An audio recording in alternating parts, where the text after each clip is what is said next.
Winona and her children had been walking in the park for 3 hours.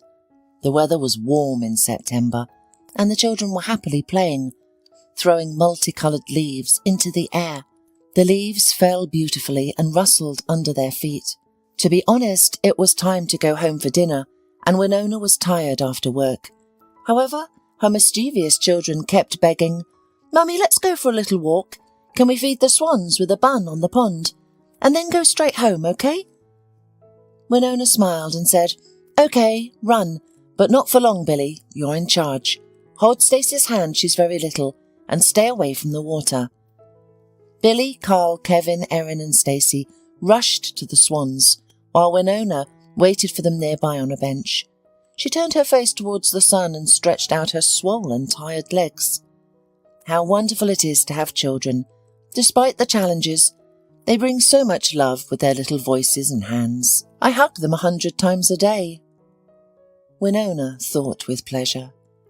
Suddenly, she saw her eldest son Billy running back to her and became worried. "Sonny, where is everyone? Did something happen?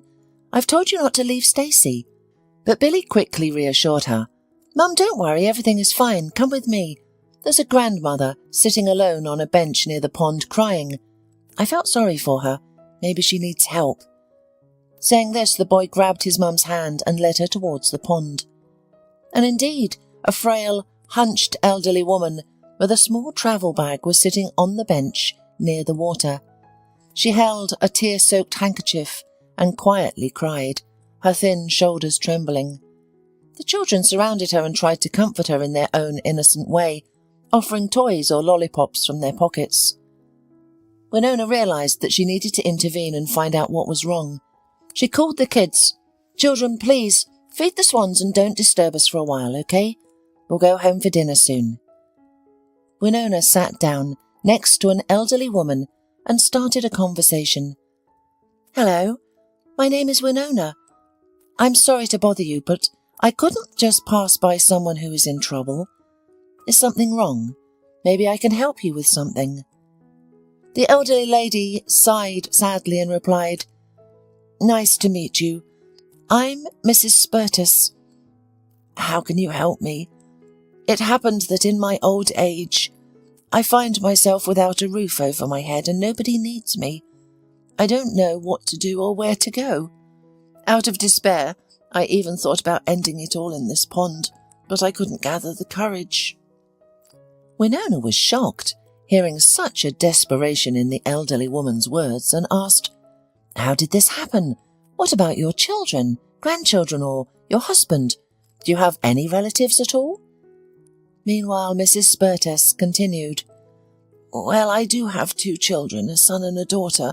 They both have their own families and children, but I was just an extra in their lives.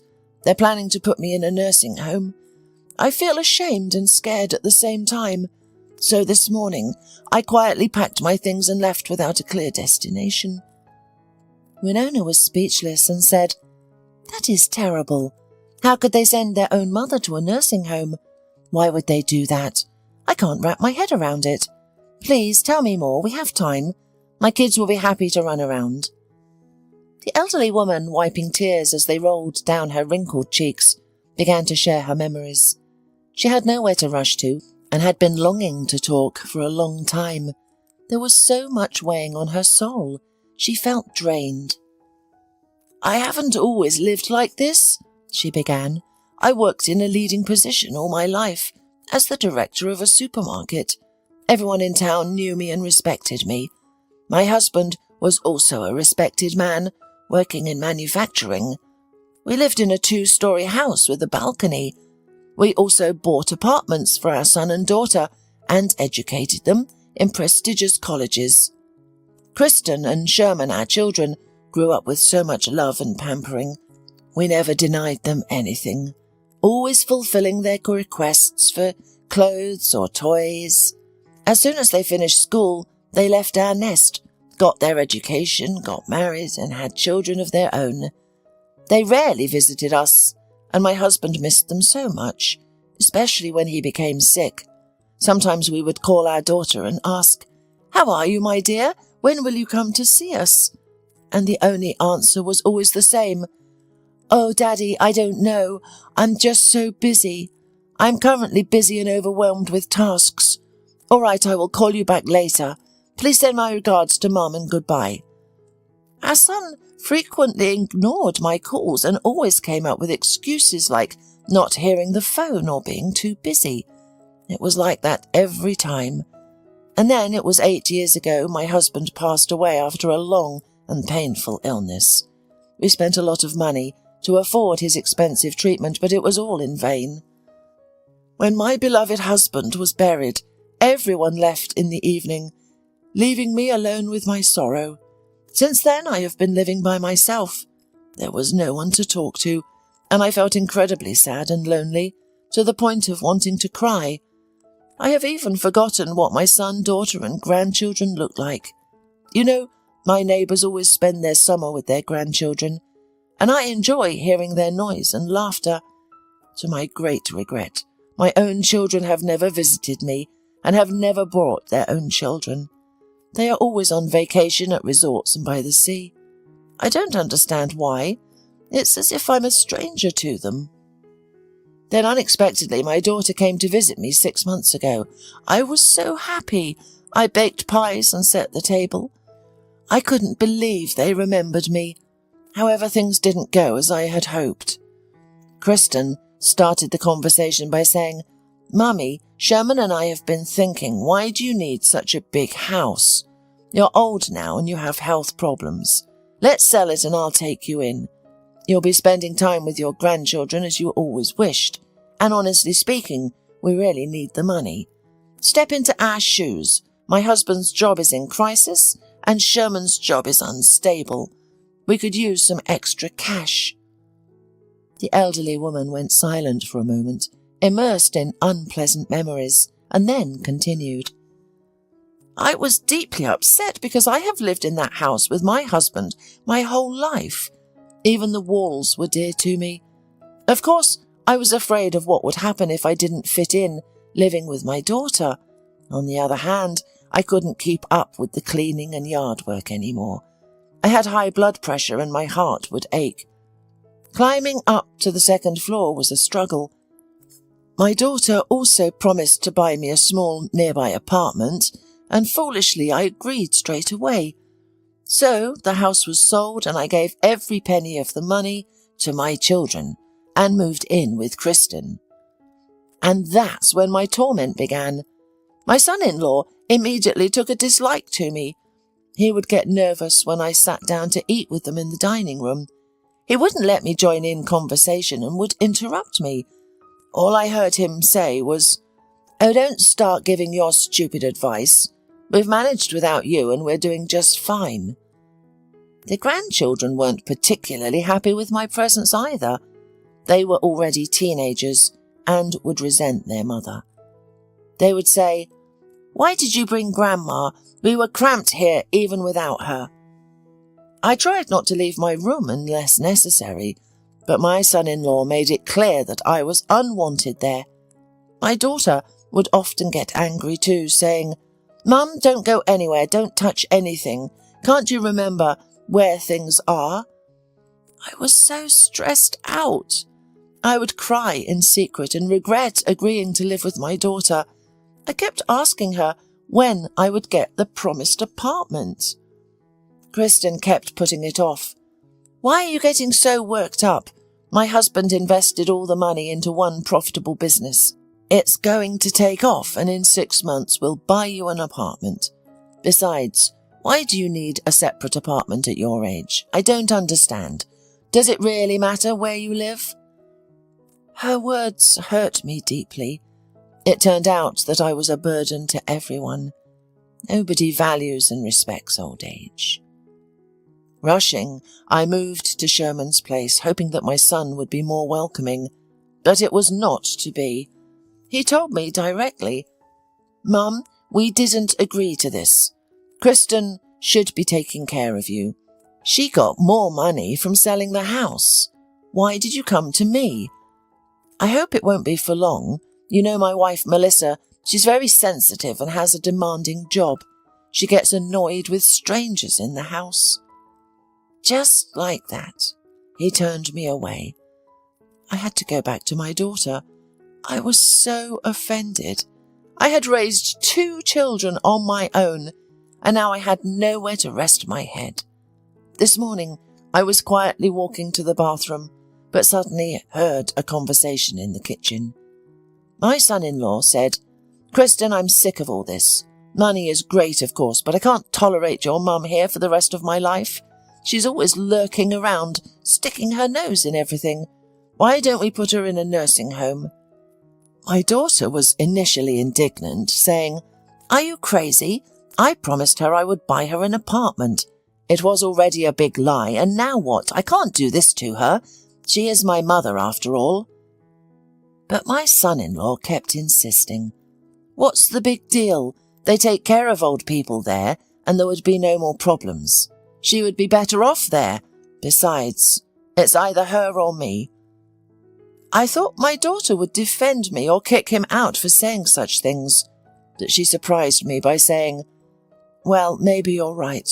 I'll think about it. You know how much I love you, honey. To be honest, I'm already fed up with my mother too. It's like a stone around my neck." After these words, I was not going to stay at my daughter's house for a minute. I waited until they went to work, packed my bag and left. My grandchildren were at home. They saw me leaving and didn't ask me a question. Nobody asked where I was going. Why? Because nobody cared about me. That's how it is, Winona.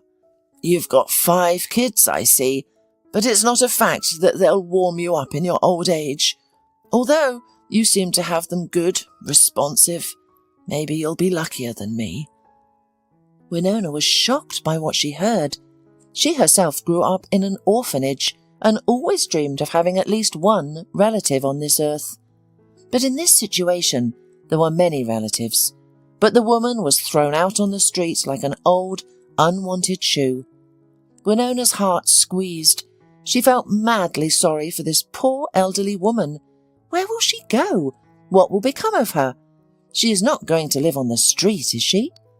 Thinking for a while, Winona called for her children and said in a businesslike manner, "So, my dears, Mrs. Spurtas will live with us, do you mind?" All at once they all clamoured like a flock of little geese. "Hooray, we'll have a real granny now. That's cool. Will she tell us stories?" Winona took the old lady's bag and gave her a hand. "Come with us, Mrs. Spurtas, and please do not refuse. We need you very much. You can't even imagine to what extent. I really need an adult to look after my children. And you need a roof over your head, so we can help each other. I work as a cleaner in the office, and sometimes there is no one to sit with the children. I have to ask either a friend or a neighbour. Don't worry, they're good, well-mannered. You won't have any problems with them. Of course our place is a bit cramped, but it's fun. Well, do you agree?" Mrs. Spurtas even wept. "Thank you very much, Winona. I'll agree with pleasure. I'm so tired of loneliness, and I will gladly take care of the children. And frankly, I'll take any offer I can get, as long as I don't have to go back to my daughter." They all went home, to the apartment in an old building, and Mrs. Spurtas was surprised at the attention and care she was surrounded by. The only bedroom was clean and cosy. Bunk beds stood near each wall. The tables were sliding and did not take much space. Mrs. Spurtas was put to sleep on the sofa in the living room, where Winona had laid clean bedclothes. The children brought her warm socks with the words, "Granny, put them on because the floor is cold. You can catch a cold." They all dined together with a huge pan of fried potatoes, drank tea with pancakes, and chatted merrily. Mrs. Spurtas was surprisingly cosy and comfortable in this seemingly cramped apartment. From the first minute she really felt at home. After all, she was sincerely welcomed, and this was so touching and pleasant. When at last the restless little pranksters settled down in their beds and sweetly fell asleep after the promised tale, the women went into the kitchen. Winona took out a small bottle of homemade drink from the refrigerator. "Cherry with cinnamon. I made it myself. Let's have a small one, shall we?" I haven't had a guest for ages." Mrs. Spurtas dared to ask, "Winona, and how did you happen to be alone with 5 children? You seem to be still young. When did you have time to give birth?" The woman sighed sadly. "Oh, Mrs. Spurtas, my fate is not sweeter than yours. I am an orphan. I grew up in an orphanage. I only know about my parents from the tutors, that they drank heavily, so they took me away from my family. I was lucky to have good, kind-hearted teachers that didn't hurt us. They took pity on us. I got a job as a maid in a hotel. That's where I met my future husband, Gary. He was a trucker who often stayed overnight at our place. You know, I did not fall in love with him at once. Rather, he fell in love with me without memory. He courted me beautifully, brought me different gifts from his trips, like perfume or a ring. I was initially very frightened that he was older by 10 years and has 3 children.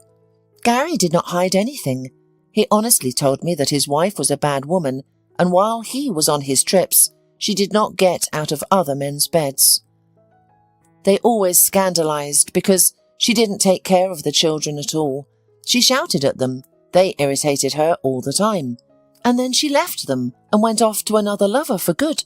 Can you imagine? She abandoned 3 of her own children. Well, the neighbours called Gary and reported that the children were home alone and crying.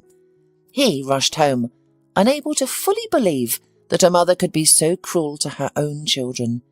Billy, Carl and Erin are Gary's children from a previous marriage. Carl was even stuttering a little from nervousness, but we had cured him later. After a while, Gary deprived his ex-wife of her rights to the children and began hiring a nanny to take care of them while he was on his trips. What could he do? He had to feed his family. And then we met. He understood that I was young and unsure if I wanted to take on the burden of raising 3 children. So he initially suggested, "Let's go to the park with the kids this weekend, and you can talk to each other. If you realise that you don't want all this, I won't be offended. I understand that 3 children are a burden and a big responsibility. Plus, I don't know how they'll accept you. But let me make it clear, I won't abandon my children. It's either a big and loving family or no family at all. They've already suffered enough from a bad mum. They don't need a scoundrel for a father." That was the deal. When I saw how Gary carried Billy on his shoulders with balloons and pushed Erin in a stroller, who was only a year old at the time, something inside me changed. It was so unusual and touching. The kids welcomed me wonderfully, and I was happy to play with them all day long. Of course, our first meeting wasn't exactly a romantic date, but by the evening Gary and I had grown so close that we put the kids to bed together and I stayed at his house. For good. At first it was difficult.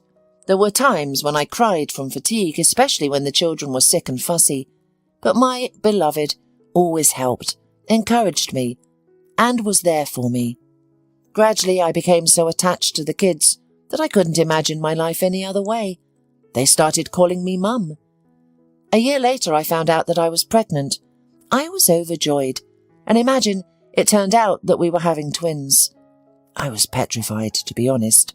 The pregnancy was hard and I could barely make it.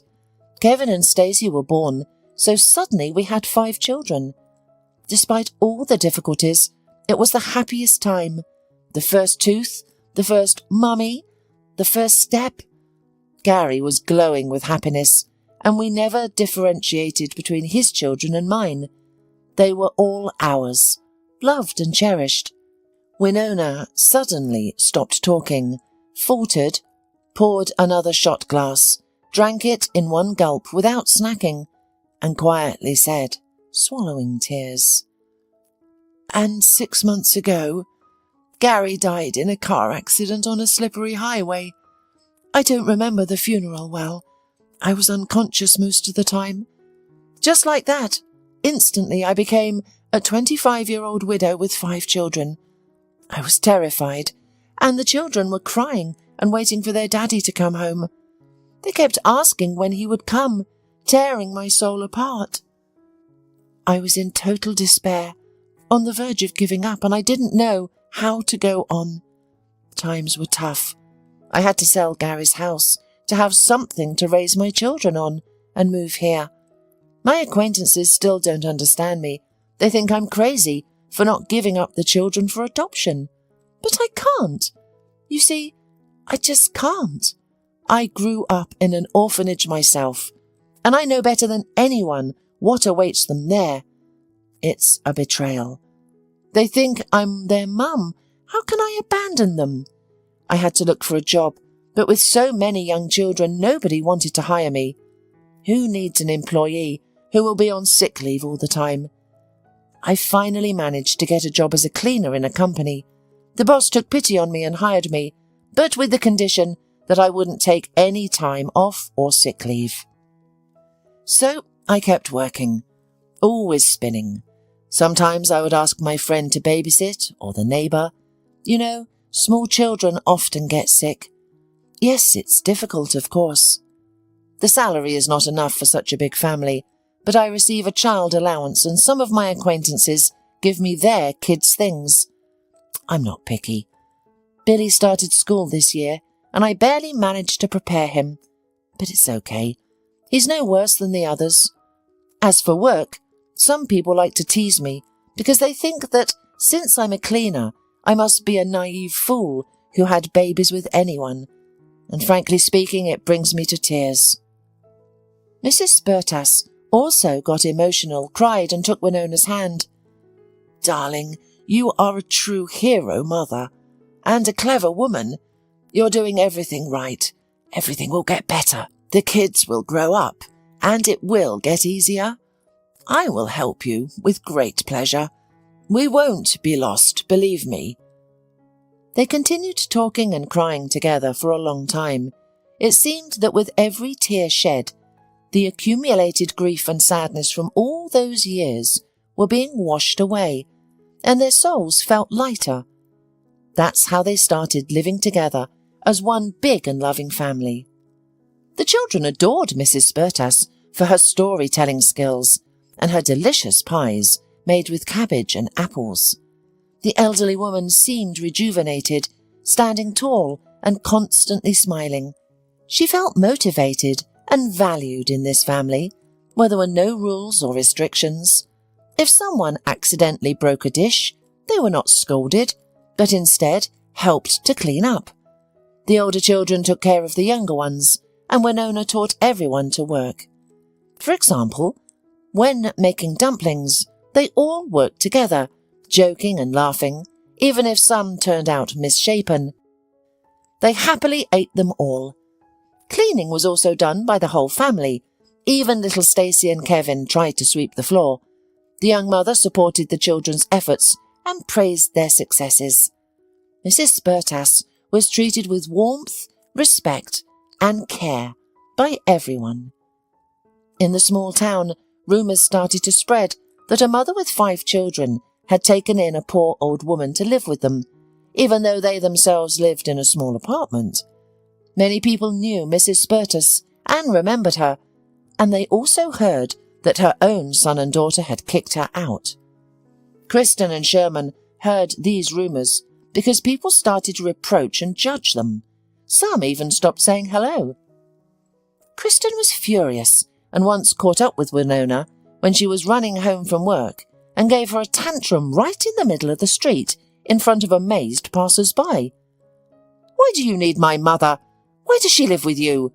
Did you take her in on purpose to embarrass me? For your information, I didn't kick her out. She ran away. Tell her not to fool around and come back." Winona was shocked, but she answered strictly, "I'm not forcing Mrs. Spertas to stay with us. It's her decision. You better know what happened and why she was on the street. She is very much loved and appreciated in our family. You should be ashamed to say such things to me." But Kristen didn't stop quarrelling. "Be aware she doesn't have any valuables, or you have decided to make a benefactress out of yourself." Winona smiled. "You're wrong. She has the most important thing, a good heart, and I do not need anything else but you apparently do not understand this. Excuse me, I have to go. The kids are waiting." Sherman, on the other hand, was indifferent to the news that his mother lived with strangers. He saw it as one less problem for him. He had grown up having others make decisions for him and had never shown much initiative. He even found himself a well-off wife and didn't care much about earning money. Mrs. Spertas lived with Winona for 3 years and quietly passed away. Doctors only shrugged. Old age, weak heart. The woman was very sad and, in a burst of emotion, decided to search for Mrs. Spertus's negligent children. She hoped that they would at least show remorse in the end and be willing to contribute financially to the funeral. However, her hopes were shattered. Kristin hissed into the phone, refusing to help and suggesting that Winona bury her mother herself.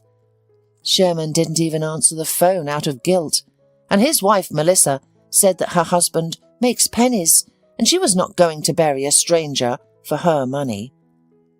Winona was shocked by such cynicism and couldn't comprehend how someone could act in such a heartless manner. Despite struggling to gather enough money, she organised a modest funeral and wake for the old woman, ensuring a dignified farewell. To her surprise, many people attended to bid farewell to Mrs. Spertas. They expressed gratitude for her kindness and compassion, with some even offering financial assistance. However, her own children never showed up. It seemed they were too ashamed to face people and chose not to attend the funeral. Winona's kids were also missing their newfound grandmother dearly, remembering her enchanting stories, warmth and kindness. Winona often visited Mrs. Spertas's grave with them, taking care of it and sharing with her both the joys and sorrows of life.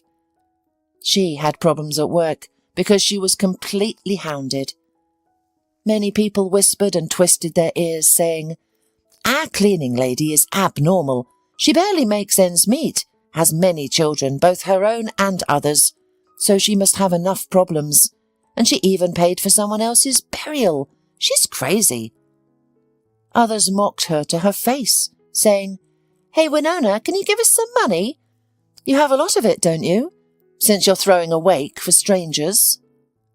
The woman's eyes welled up with tears of anger.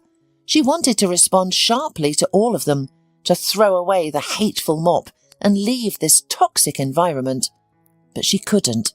She had children to take care of. She had to support them and remain silent. 6 months after the death of Mrs. Spertas, Winona received a strange letter from the notary asking her to come to the bank. This must be some kind of mistake, she thought, but curiosity got the better of her, so she went on the specified day. It turned out that Mrs. Spertas had left a will shortly before her death, and she had a bank account with a significant amount of money. Nobody knew about it. Years ago, Mrs. Spertas and her husband decided to save some money just in case. They thought it would be helpful for their children in the future. Over the years, the money accumulated substantial interest. However, seeing how her own children treated her, the old lady changed her mind and bequeathed the money to Winona as a token of gratitude for her kindness and compassion. Along with the money, the notary gave Winona a letter, instructing her to open it only after Mrs. Spertas's death. With trembling hands, Winona opened the envelope and read, "Winona, my dear, if you are reading this letter, it means I am no longer alive. I want to express my heartfelt gratitude for the warmth and affection that you and your children showed me. The time I spent with your family was the best in my life. Please tell Billy, Erin, Kevin, Stacey and Carl that I love them dearly. Tell Carl to keep reading and not be lazy, and remind Billy not to forget his talent for drawing. Your children are wonderful and kind. I am certain that they will not grow up to be selfish like my own. I wish you all the best in life. I love you all, Mrs. Spertas." Winona clutched the letter to her chest, treasuring it as the most valuable possession, and sobbed as she remembered the honest and brightest elderly woman who had become a part of their family. With the money she received from the bank, Winona decided she would no longer work as a cleaner. She would finally be able to change the apartment for more spacious and take her children to the sea. It had been a dream for many years, and now it could become a reality. The next day, Winona took the kids on the bus to kindergarten and school. For the first time in a long time, she didn't rush to her hated work. Instead, she leisurely strolled through the stores. She treated herself to a beautiful summer dress with small polka dots and elegant sandals with a small heel. Afterwards, she visited the hairdresser, where she dyed her hair a beautiful brown colour and got a fashionable bob cut. She couldn't believe how happy she felt when she looked at her reflection in the mirror. She saw an entirely different woman, young, attractive, fashionable and self-confident. These were small joys that she couldn't afford before, due to her banal lack of money. She had to wear the same sweater and washed-out jeans throughout the year, and her hair was always tied up in a ponytail. An hour later, a young, beautiful and dressy woman entered the company's office and, with her heels clacking briskly, walked confidently to the director's office, ignoring the secretary. "Hello, are you here to see Mr. Weinberg?" the secretary asked, coming to her herself, finally. "How can I introduce you, and what is your question?" Winona laughed and replied, "It's me, Winona, the cleaner. Didn't you recognize me?" The secretary was astonished, her jaw dropping. She couldn't believe that this bright and beautiful woman with a stylish hairdo could be the same person who used to mop the floors at their office. In surprise, she asked, "You look spectacular, but are you going to mop the floors like that?" Winona smiled and said, "No, I won't be washing the floors anymore. Mrs. Spertas left me a large sum of money, so I'm leaving you and going to the sea with my children." The secretary could only respond with amazement. "That's incredible!" Later, when Winona picked up her kids from kindergarten, she wasn't recognized by the teachers or even her own children. Her twins, Kevin and Stacy, excitedly circled around her and shouted, "Mummy, is that you? Did you get a new hairstyle?" Carl, who was older, gave a thumbs up and said, "Mum, you're just gorgeous." Billy, coming home from school, looked at Winona in an adult way and said with admiration, "Mummy, you look so pretty. You are the most beautiful." During dinner, Winona asked in a mysterious voice, "Well, did everyone finish their porridge? Well done. You know, I have a surprise for you." Intrigued, the children couldn't resist and shouted, "Mum, what kind of surprise? Did you buy us a tasty treat? Or a toy?" Winona laughed and replied, "Mrs. Spertas gave us a lot of money, and we are going to the sea in a week. All together. Here are the tickets. Tomorrow we will go to choose swimsuits, swim trunks, masks and goggles for swimming. But there is one condition. You must obey your mum and not fool around." The excitement began. The kids screamed, jumped up and down and hugged Winona, exclaiming, "Hurrah! The sea! Mummy, you're the best!" The news of the large family going to the sea and the unexpected inheritance from the old lady quickly spread throughout the city, thanks to the chatty secretary. Kristen, upon learning the news, hated her late mother and Winona even more. She shouted throughout the apartment, "What a viper!" She pretended to be a benefactor, but she kept such a fortune for herself. How could she do that? Mum is so good too. Not a peep, not a word that she had so much money in the bank. She has her own grandchildren, but she left everything to strangers. Where is the justice? We should have put her in a nursing home and checked all her accounts. Winona and her children happily splashed in the warm and clean sea, spent time building sandcastles on the shore, and enjoyed delicious fruits during their vacation. Of course, Winona couldn't completely relax due to her concern for the children. She vigilantly watched to make sure they didn't get sunburned, always reminded them to wear hats, and in the afternoon, the whole family went to their room for a nap. Winona carried the responsibility of caring for the children on her shoulders, but she had long gotten used to it. The children were obedient, sometimes mischievous, but in moderation. Malcolm lived in a neighbouring cottage and watched the interesting and lively family as they enjoyed their vacation. He observed how skillfully Winona managed the children without any scandals or tantrums, and admired her. He was a widower. His wife had passed away a long time ago, and they didn't have any children. For 10 long years he had been consumed by loneliness and longing. Malcolm was well off, a lawyer by profession, and he interacted with different people at work. He could almost unmistakably determine a person's character and lifestyle. But this tanned, young and cheerful stranger with a bunch of children captivated him instantly. He tried to calculate her age, the ages of the children, but couldn't quite imagine when and how she had managed to give birth to all of them. He was deeply attracted to the woman, which was rare for him. He found himself admiring the way she smiled sincerely and warmly, how she unconsciously raised her bangs and gracefully turned her neck, giving him goosebumps. He pushed away these thoughts, thinking to himself, "Why would you need this lady with such a bunch of children? Are you crazy, you old fool? You're 42 years old and she's still young, maybe even married, and her husband just didn't come on vacation." Malcolm continued to watch them but didn't dare to approach and introduce himself, afraid of looking ridiculous. However, their meeting happened by chance, or fate. Carl and Erin were playing ball and accidentally hit Malcolm right in the forehead. The children were embarrassed and quickly ran up to him to apologise. "Oh, sorry, it was because of the strong wind. Are you hurt?" The man laughed and cheerfully tossed the ball back to them. "It's nothing at all. My name is Malcolm. And how about you, young athletes?" The boys introduced themselves and eagerly pulled Malcolm towards the rest of the family. He happily went along with them. Winona enjoyed playing with the kids and helped them dig a mini lake in the sand. She didn't immediately notice the stranger's presence. "Hello, everyone. My name is Malcolm. It so happens that I met 2 charming volleyball fans, and they invited me to join you. Am I interrupting?"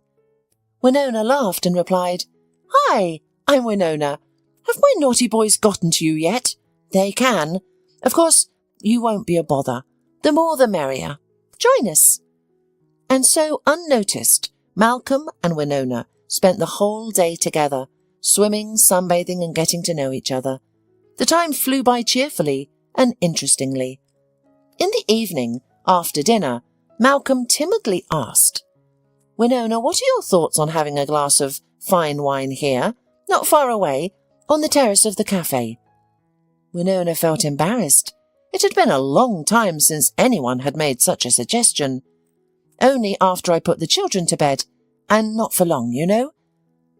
Her heart fluttered with anticipation. She hadn't felt this way about meeting someone new in a long time. She really liked Malcolm a lot. He was pleasant and well-mannered. But what really won her over were his kind, radiant eyes. After putting everyone to bed, she wore her favourite polka-dot dress and applied light makeup before heading out to the cafe. Malcolm was already waiting for her with a full table of fruit and wine poured into beautiful glasses. When he saw her, he stood up and presented her with a beautiful bouquet of lilies, saying, "This is for you, Winona.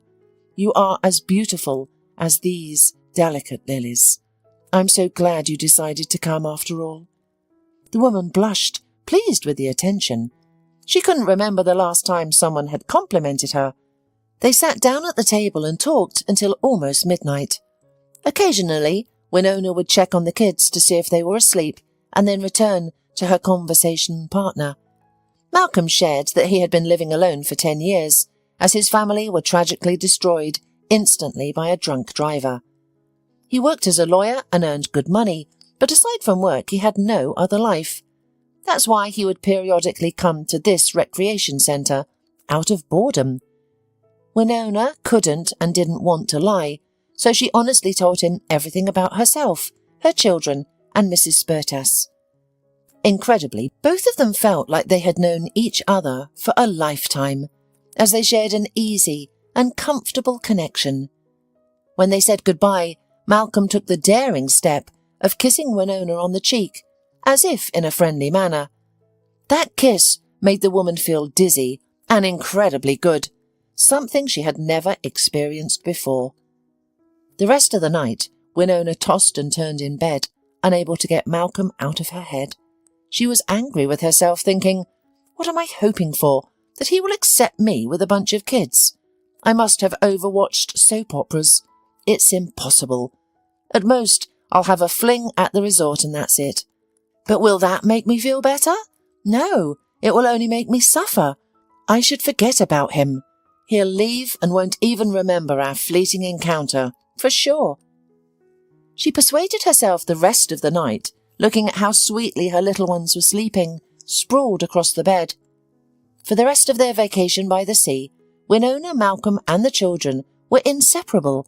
They played volleyball, had fun, went to the zoo, imitated funny gorillas, fed the monkeys, went on yacht rides. So time flew by quickly. Malcolm realised that he hadn't felt this relaxed and happy in a long time. The children didn't stress him out or get in the way.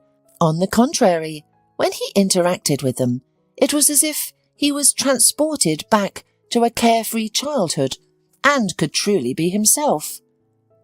The day of departure arrived. Winona packed her suitcases, gathered the children, checked the documents, and suddenly there was a knock at the door. Malcolm entered, and seeing that the family were almost ready to leave, blurted out, "Winona, listen, I wanted to tell you, or rather invite you. Oh, I'm completely confused. Kids, I invite all of you to my home. I have a big spacious house with many grapes, a pool, a dog named Leela, and a cat named Timmy. But I'm so sad and lonely in such a huge house all by myself. There's a school and a kindergarten nearby. You'll love it. Who's in favour? Raise your hands." The joyful children shouted in unison and raised their hands, exclaiming, "Hooray! Mummy, we're going to Malcolm's." Then 1,000 questions followed. "Can we play with the doggy? Does Leela know any commands? Can we swim in the pool?" Winona protested. No, this is uncomfortable. Malcolm, why are you encouraging the children? We have to go home." She picked up her suitcase. The children were upset and quiet, but Malcolm winked at them and whispered conspiratorially, "Don't worry, I'll talk to your mother alone and persuade her. You'll see." They went outside. Winona frowned and said, "Malcolm, it's not fair to play with children's feelings. We're adults. Who are we pretending to be? You'll get tired of the noise and hassle, and then what? How am I going to explain all of this to the kids? Remember, children are not just happy all the time. They can be cranky and sick, and they need constant care and attention. It's not an easy job. Really, they are my family, but they're strangers to you. And what about me? Who am I to you? We've only known each other for 2 weeks. Why do you need me?" Suddenly, Malcolm pressed her tightly against him and passionately kissed her on the lips. She tried to resist at first, but then gave in, and they couldn't separate from each other for a long time. After catching their breath, Malcolm said, "Winona, I'm 42 years old and I'm a lawyer. I'm not someone who just says words without weighting them. I won't hide it.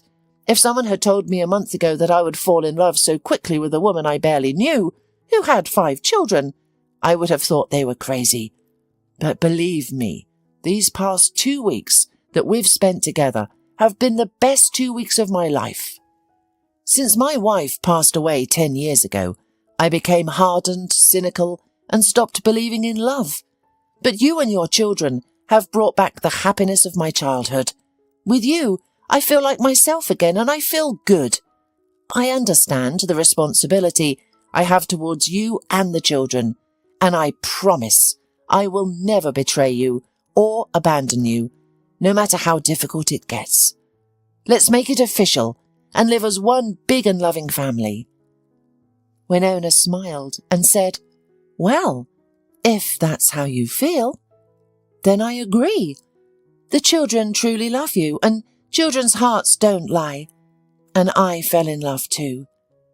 She hugged him tenderly and then asked, "But what about work? Will I be able to find a suitable job in your city? I was only hired at my old age out of pity." Malcolm laughed and said, "Job? What do you need it for? Your true calling is to be a mother, and you're amazing at it. I have enough money to provide for our family, trust me." Winona felt like she was living in a magical fairy tale and was afraid to close her eyes, fearing that it would all disappear. Every evening, as they tucked their children into bed and lay together, Winona silently thanked her guardian angel, Mrs. Spurtas. Meanwhile, the seeds of anger and hatred that Kristen and Sherman had shown towards her mother soon bore fruit. Kristen was unexpectedly disabled in an accident and was left with no husband or children. She was placed in a centre for the people with disabilities without any hesitation.